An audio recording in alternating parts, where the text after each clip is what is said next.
అసలు కాదు సార్, అసలు సార్ మీ యానిమల్ బంగారం ఉంది ఇక్కడ చూస్తున్నాను. మా ఏరియాలో అసలు లేదు సార్. అది ఎలా దాపుతాం చూడు మనిషికి,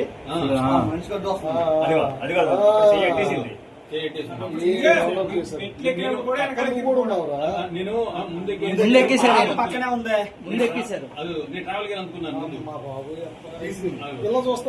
అప్పుడు తెలియదంటదా అది ఎందుకు ఎక్కి తీసింది? అయితే ఎక్కడ వెనక్కి ఉంది.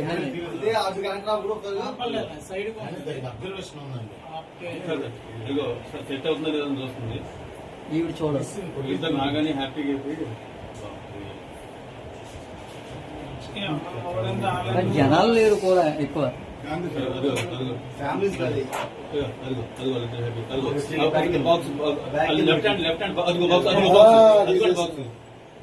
బయట పడుతుంది కదా, బయట పడుతుంది. అక్కడ ఓపెన్ అక్కడ కూడా ఓపెన్ చేస్తుంది. అక్కడ ఓపెన్ చేసి చూస్తుంది.